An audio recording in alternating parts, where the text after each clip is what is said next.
Hello दोस्तों, स्वागत है हमारे YouTube channel dreams unlocked 12th पर। आज हम लोग संपूर्ण क्रांति जो पाठ है, इस पाठ का ऑब्जेक्टिव क्वेश्चन देखने वाले। कुल 42 ऑब्जेक्टिव क्वेश्चन है। यदि इन प्रश्नों को आप कर लेते हैं तो आपके एग्जाम में एक भी ऑब्जेक्टिव क्वेश्चन नहीं छूटेगा। ठीक है, तो चलिए आज की क्लास को शुरू करते हैं। यदि आप चैनल पर नए हो तो चैनल को सब्सक्राइब जरूर कर लीजिए और दोस्तों में शेयर करना भी न भूलिएगा। आज की क्लास को शुरू करते हैं। तो हमारा जो पहला नंबर प्रश्न है, इस प्रश्न को पढ़िए। देखिए, पिछली क्लास में मैंने इस पाठ के सारांश और लेखक परिचय का क्लास कराया। यदि उन क्लास को आप देखे हैं तो आपका ऑब्जेक्टिव क्वेश्चन पूरे बनेंगे। यदि नहीं देखे हैं तो आपसे नहीं बन पाएंगे, इसलिए उस क्लास को जाकर जरूर देखिए। उसका लिंक डिस्क्रिप्शन बॉक्स में है। ठीक है, चलिए आज की क्लास को शुरू करते हैं। तो देखिए, पहला नंबर जो प्रश्न है, पहला नंबर प्रश्न देखिए।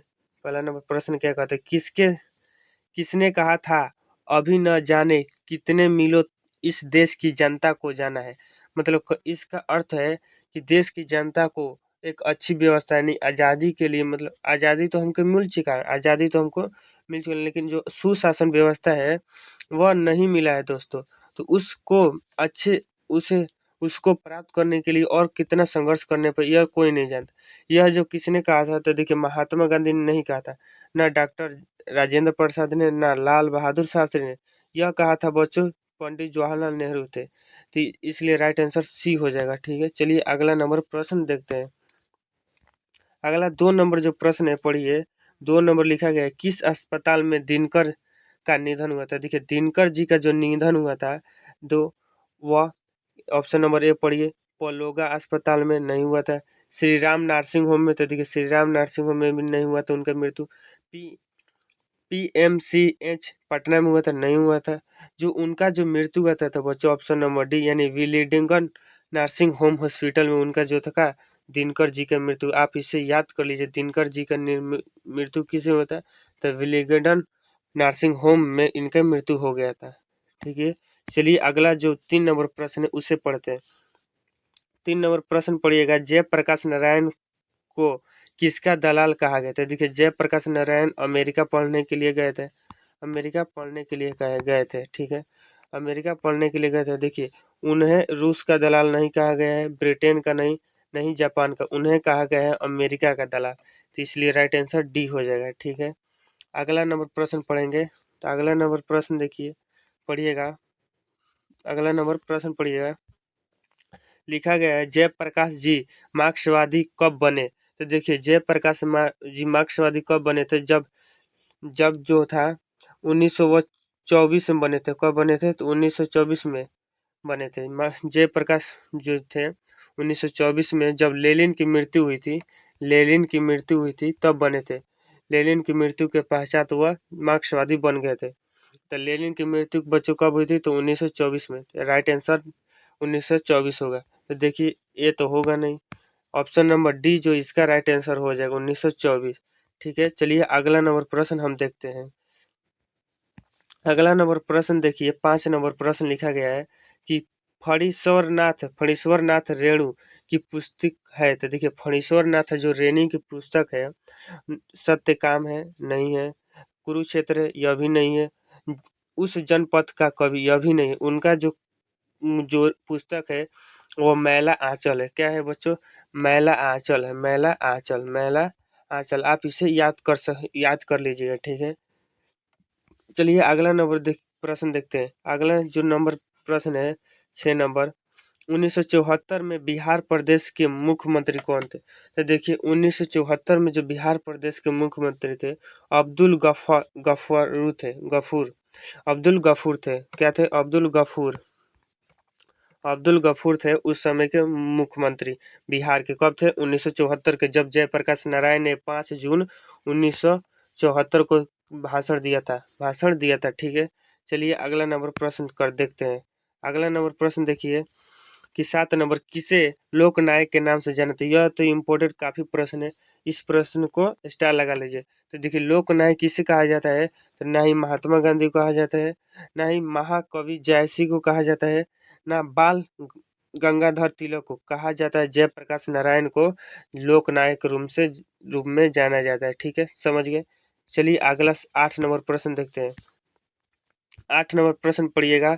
8 नंबर प्रश्न लिखा है जयप्रकाश नारायण का जन्म कब हुआ था। देखिए जयप्रकाश नारायण का जो जन्म हुआ था 11 अक्टूबर 1902 को हुआ था। कहाँ हुआ था तो बच्चों सिताब दियारा स्थान पर हुआ था। सिताब दियारा स्थान पर, दियारा स्थान पर हुआ था। ठीक है, समझ गए। तो इसलिए राइट आंसर कौन हो जाएगा, ए हो जाएगा। चलिए 9 नंबर प्रश्न पढ़ते हैं हम लोग। 9 नंबर प्रश्न क्या है, तो 9 नंबर प्रश्न लिखा गया है। 9 नंबर क्या है तो देखिए 9 नंबर प्रश्न पढ़ रहे हैं जयप्रकाश नारायण को स्वास्थ्य पर निगरानी रखने वाले डॉक्टर का नाम। मतलब जयप्रकाश नारायण के तबीयत का ख्याल जो डॉक्टर रखता था उस डॉक्टर का जो नाम था बच्चों, क्या डॉक्टर ई रहमान था, क्या डॉक्टर रहमान था, क्या डॉक्टर मकबूल था, क्या डॉक्टर एजाज था। देखिए उसका जो डॉक्टर का नाम था जयप्रकाश नारायण के डॉक्टर का नाम डॉक्टर रहमान था। क्या था बच्चों, तो डॉक्टर रहमान। आप इसे याद कर लीजिएगा क्योंकि ऐसे प्रश्न पूछे जाते हैं। देखिए आप जितना हो सके उतना है, क्योंकि हमारे पास 26 चैप्टर है, कुल 26 चैप्टर है। 26 चैप्टर में से कुल ऑब्जेक्टिव 40 ही पूछा जाएगा बुक से, यदि 100 ऑब्जेक्टिव पूछे जाते हैं तब। देखिए आगे देखते हैं 10 नंबर प्रश्न लिखा गया है कि जयप्रकाश जी को किसका किसका भाषण सुनकर अमेरिका जाने की प्रेरणा मिली। तो जयप्रकाश नारायण जी थे, अमेरिका गए थे। अमेरिका जो बच्चों गए थे वह 1922 ईस्वी में शिक्षा प्राप्ति के लिए वो अमेरिका गए थे। कब गए थे तो 1922 ईस्वी में शिक्षा प्राप्ति के लिए। तो देखिए वो किसके किसके भाषण से सुनकर गए थे तो देखिए स्वामी सत्यदेव के जो भाषण से वो प्रेरित होकर गए थे। बी राइट आंसर हो जाएगा। ठीक है, चलिए अगला नंबर देखते हैं प्रश्न। अगला जो 11 नंबर प्रश्न है पढ़िएगा। प्री प्रेस के मालिक कौन थे। तो देखिए प्री प्रेस के मालिक जो बच्चों थे आत्मानंद जी थे, ऑप्शन नंबर ए कह रहा है। स्वामीनंद गोस्वामी थे, ऑप्शन नंबर बी कह रहा है। सी क्या कह रहे है, सदानंद जी थे। सादर डी कह रहा है सादरनंद जी गुप्त। तो देखिए इसका राइट जो आंसर हो जाएगा बच्चों वह सी नंबर हो जाएगा, क्योंकि प्री प्रेस के मालिक जो थे सदानंद जी थे। ठीक है, चलिए अगला प्रश्न हम 11 नंबर देखते हैं। काफी बेहतरीन और इम्पोर्टेंट प्रश्न है। देखिए ब्रेन ऑफ बॉम्बे किसे कहा जाता है। देखिए ब्रेन ऑफ बॉम्बे उमा शंकर उमा शंकर दीक्ष दीक्षित को कहा जाता है। उमा शंकर दीक्षित को कहा जाता है। तो देखिए ऑप्शन नंबर पढ़िए। तो देखिए ऑप्शन नंबर ए ही दिया है, उमा शंकर दीक्षित। तो ए हो जाएगा इसका राइट आंसर। ठीक है, अगला नंबर देखते हैं। 13 नंबर प्रश्न पढ़िएगा। 13 नंबर प्रश्न क्या लिखा गया है कि जयप्रकाश नारायण ने आईएससी माने आईएससी की परीक्षा परीक्षा कहाँ से दी थी। देखिए जयप्रकाश जो नारायण थे आईएससी की परीक्षा पटना कॉलेज से नहीं दिए थे, ना पटना साइंस कॉलेज से दिए, हिंदू नहीं विश्वविद्यालय से दिए। वह जो दिए थे वह बिहार विद्यापीठ से दिए थे आईएससी की परीक्षा। ठीक है, चलिए अगला नंबर 14 नंबर प्रश्न पढ़ते हैं। इस प्रश्न का उत्तर सभी कोई देगा, लेकिन क्योंकि इस प्रश्न का आंसर इसी क्लास में मैंने बताया है। तो देखिए लेनिन की मृत्यु कब हुई थी। तो लेनिन की मृत्यु अभी बताया क्या 1925 में तो नहीं, 1932 में भी नहीं, 1938 में भी नहीं, उनकी मृत्यु 1924 में हुई थी। तो 1924 इसका राइट आंसर हो जाएगा। ठीक है, चलिए अगला 15 नंबर प्रश्न पढ़ते हैं। 15 नंबर लिखा गया है जयप्रकाश नारायण की पत्नी का नाम क्या था। तो देखिए आज अभी तक मैं सबका पत्नी का पत्नी बोले तो जयप्रकाश नारायण का सभी का नाम बता रहा हूँ। देखिए उनका पत्नी का जो नाम था बच्चों वह प्रभावती देवी था। प्रभावती प्रभावती था उनके पत्नी का नाम प्रभावती। उनके माता का जो नाम था वह फूल रानी था। क्या था बच्चों, तो फूल रानी। याद हो गया, पत्नी का नाम प्रभावती, माता का नाम फूल रानी। चलिए आगे देखते हैं। इनका जो पिता था उनके पिता का नाम था हर्षु दयाल पिता का नाम था बच्चों हर्षु दयाल। इनके जो ससुर थे उनका नाम था ब्रज किशोर। ससुर का भी नाम दिया गया है जो ब्रज किशोर थे। उनके पिता का नाम क्या था, ब्रज किशोर। इन मैंने ससुर का नाम ब्रज किशोर था। तो देखिए पत्नी का नाम पूछ रहा है तो पत्नी का नाम क्या प्रभावती होगा, ऑप्शन नंबर सी हो जाएगा। ठीक है, चलिए अगला नंबर देखते हैं। 16 नंबर प्रश्न कहा गया है 16 में रिजस्ट्रक्शन ऑफ इंडियन पॉलिटी की रचना रचना है, किसकी रचना है? तो देखिए यह जो रचना है बच्चों, वो जेपी की रचना है। जेपी बोले तो जयप्रकाश नारायण की, आप इसे याद कर लीजिएगा। ये किसकी रचना है? तो जयप्रकाश नारायण की रचना है। ठीक है, चलिए अगला नंबर प्रश्न देखते हैं। इसलिए राइट आंसर क्या हो जाएगा? डी, जयप्रकाश नारायण। चलिए 17 नंबर प्रश्न क्या लिखा गया है? 17 नंबर प्रश्न लिखा गया है कि प्रजा प्रजा सोशलिस्ट पार्टी का गठन कब हुआ था? तो देखिए प्रजा सोशलिस्ट जो पार्टी का गठन हुआ था बच्चों, वह 1952 में हुआ था। तो राइट आंसर कौन हो जाएगा? ए हो जाएगा, 1952। ये सब गलत है। ठीक है, चलिए आगे देखते हैं। 18 नंबर प्रश्न क्या लिखा गया है? 18 नंबर प्रश्न लिखा गया, जयप्रकाश नारायण को भारत रत्न की उपाधि कब दी गई? तो देखिए जयप्रकाश नारायण का जो मृत्यु हुआ था वह 1979 में हो गया था बच्चों। कब हुआ था? तो 1979 में हो गया था। इनको जो भारत रत्न पुरस्कार मिला था बच्चों, वह मिला था, वह कब मिला था? तो 1998 में मिला था। यानी देख रहे हैं, इनकी मृत्यु के बाद मिला था, इसलिए मैंने इनकी मृत्यु को लिखा। तो ऑप्शन नंबर कौन हो जाएगा? बी हो जाएगा, 1998। 1998 में इनको मिला था। और देखिए इनको एक और पुरस्कार मिला था, मैग्सेस पुरस्कार, मैग्सेस पुरस्कार मिला था। कब मिला था? तो बच्चों आप इसे भी याद कर लीजिए, 1965 में मिला था। किस लिए मिला था? तो आप इसे याद कर लीजिएगा, समाज सेवा के लिए। किस लिए मिला था? तो समाज सेवा के लिए मिला था।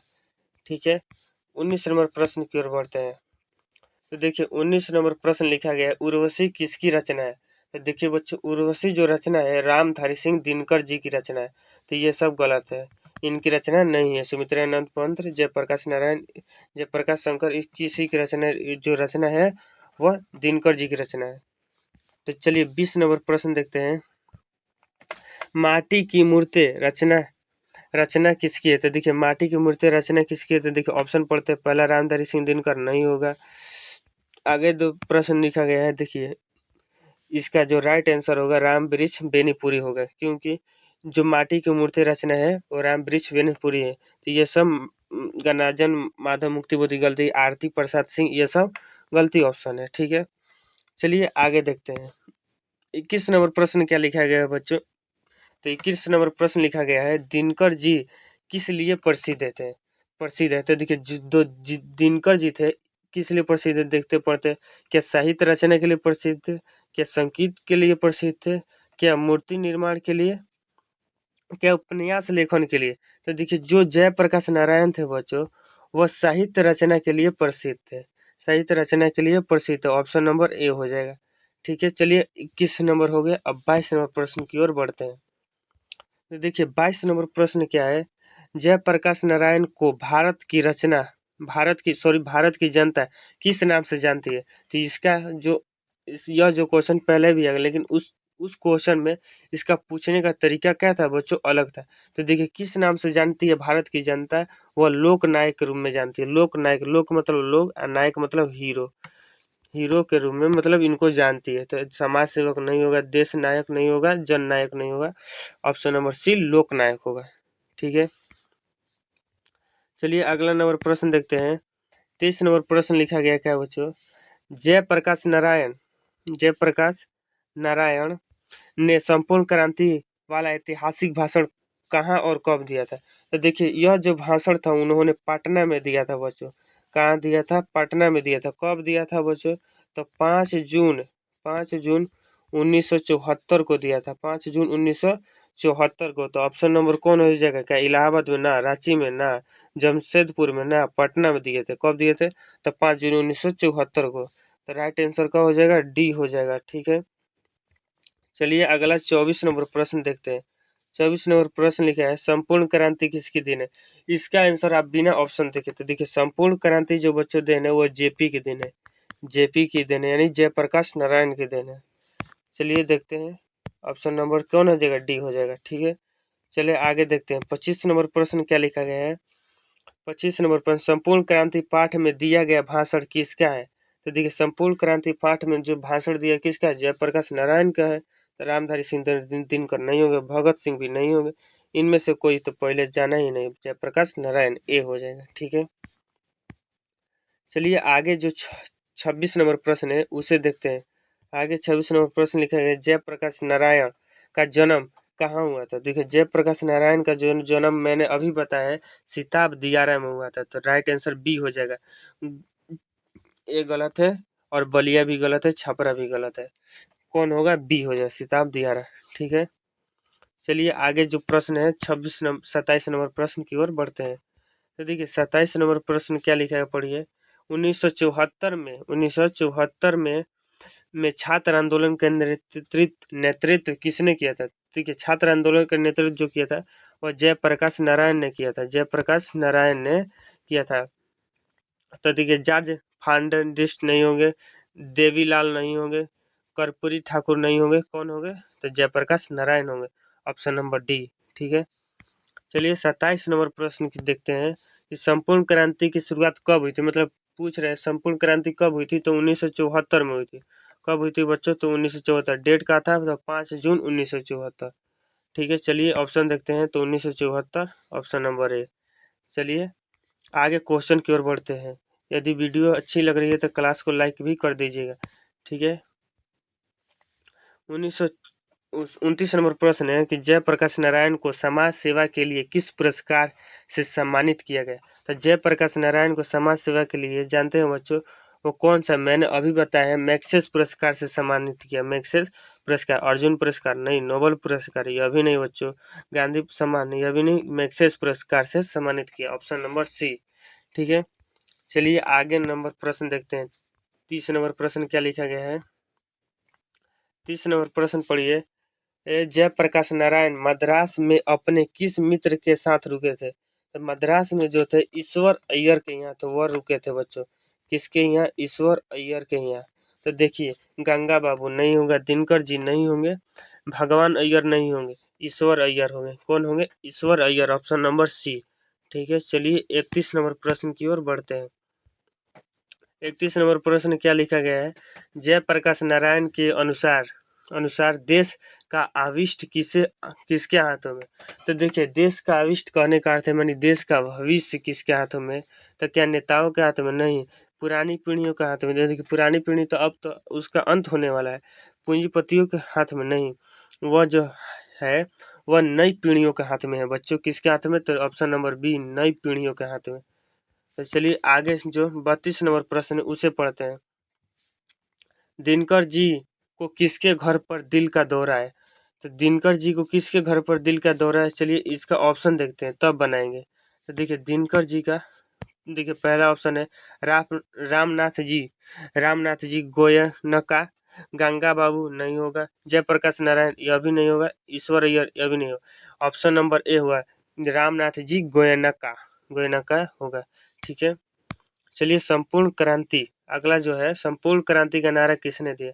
तो देखिए संपूर्ण क्रांति का बच्चों नारा जो दिया था वह जयप्रकाश नारायण ने दिया था, जयप्रकाश नारायण ने।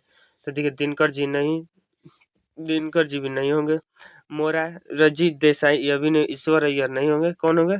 तो Jayaprakash Narayan, B number option होगा। चलिए आगे जो 34 नंबर प्रश्न है उसको देखते हैं।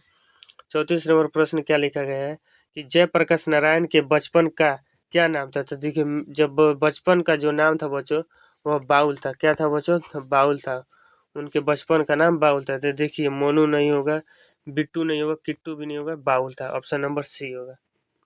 ठीक है, चलिए आगे जो 35 नंबर प्रश्न है उसे पढ़ते हैं। जयप्रकाश नारायण ने किस साल छात्र आंदोलन का नेतृत्व किया? तो देखिए 1974 में छात्र आंदोलन का नेतृत्व जयप्रकाश नारायण ने किया था। 73 में नहीं, 76 में नहीं, 77 में नहीं, 74 में, ऑप्शन नंबर सी होगा। ठीक है, चलिए आगे देखते हैं। 36 नंबर प्रश्न क्या लिखा गया है? जयप्रकाश नारायण के पिता जी क्या क्या क्या नाम था? तो देखिए जयप्रकाश नारायण के पिताजी का नाम मैंने अभी बताया है, हर्षु दयाल था। किस क्या था बच्चों? हर्षु दयाल था, हर्षु दयाल। क्या था? हर्षु दयाल। तो देखिए ऑप्शन नंबर मिलाइए, तो दीन दयाल नहीं, राम दयाल नहीं, सर्वे दयाल नहीं होगा, हर्षु दयाल होगा। क्या बच्चों? तो हर्षु दयाल। चलिए आगे जो 37 नंबर प्रश्न है इसे देखते हैं। 37 नंबर प्रश्न क्या लिखा गया है? जयप्रकाश नारायण नारायण रचित पाठ का नाम क्या था? देखिए इसका जो गलत आंसर बताएगा समझिए वो, वह देखिए क्या है? तो क्या उसने कहा था? यह भी नहीं है, जूठन है नहीं, शिक्षा नहीं, संपूर्ण क्रांति उन्होंने लिखा है। क्या नाम है? संपूर्ण क्रांति। उसने कहा था पाठ की रचना कर कौन है? आप इसे कमेंट बॉक्स में बताइएगा, कमेंट बॉक्स में बताइएगा, ठीक है, क्योंकि मैंने यह पढ़ा है। अगला देखिए 38 नंबर प्रश्न है, संपूर्ण क्रांति क्या है? देखिए संपूर्ण क्रांति बच्चों वो भाषण है। क्या है बच्चों? तो वो भाषण है संपूर्ण क्रांति। क्या निबंध होगा? नहीं। कहानी नहीं, भाषण। Option number B. चलिए आगे जो 39 नंबर प्रश्न इसे पढ़ते हैं। 39 नंबर प्रश्न क्या लिखा गया है? पढ़िएगा कि जयप्रकाश नारायण ने बिहार विद्यापीठ में कौन सी परीक्षा दी? तो देखिए जयप्रकाश नारायण बिहार विद्यापीठ में, मैंने अभी बताया आईएससी की परीक्षा दी। क्या क्या बच्चों? तो आईएससी, मैट्रिक की हार न आईएससी की। ऑप्शन नंबर बी हो जाएगा, ठीक है। बी या नहीं, इनमें कोई नहीं, ऑप्शन नंबर बी होगा, ठीक है। चलिए आगे जो है 40 नंबर प्रश्न की ओर पढ़ते हैं। तो देखिए 40 नंबर प्रश्न क्या लिखा है, पढ़िए। 40 नंबर लिखा गया है, पुलिस के बड़े उच्चाधिकारी ने किसके मुख से सुना था कि जयप्रकाश बाबू, जयप्रकाश नारायण नारायण नहीं होते तो बिहार जल गया होता। तो देखिए जो पुलिस का ये बड़ा अधिकारी था, वह उमा शंकर दीक्षित के मुंह से सुना था। उमा शंकर दीक्षित के मुंह से सुना था, इसलिए राइट आंसर उमा शंकर दीक्षित हो जाएगा। देखिए कौन सा है, पढ़ते हैं। क्या दिनकर जी के मुंह से? ना। बेनीपुरी के? ना। गोयना जी के? ना। दीक्षित जी के, यानी दीक्षित मानी उमा शंकर दीक्षित, ठीक है। चलिए जो अगला नंबर 41 नंबर सेकंड जो प्रश्न है उसे देखते हैं। जयप्रकाश नारायण किस मित्रता को ठोस मानते हैं? तो देखिए जयप्रकाश नारायण जो है वो पुराने मित्रता को ठोस नहीं मानते हैं, न नए जमाने की मित्रता, वो अंडरग्राउंड जमाने की मित्रता को क्या मानते हैं? वह ठोस मित्रता मानते हैं। चलिए जो लास्ट नंबर प्रश्न है, काफी इम्पोर्टेंट प्रश्न है, आप इस पर स्टार लगा लीजिए। देखिए जयप्रकाश नारायण किसको भाई कहते हैं? तो देखिए जयप्रकाश नारायण जो होते हैं बच्चों, वह जवाहरलाल नेहरू को भाई कहते हैं। ना दिनकर जी नहीं होगा, न रामनाथ गोयना होगा, ना गंगा बाबू। तो ऑप्शन नंबर बी। तो ठीक है, आपको क्लास कैसी लगी? क्लास कमेंट बॉक्स में बताइए जरूर, और क्लास को अंतिम तक देखने के लिए थैंक्स, और दोस्तों में शेयर जरूर कीजिएगा, ठीक है। और चैनल पर नए हुए तो सब्सक्राइब भी ठीक कर लीजिए। चलिए आज के लिए बस इतना ही।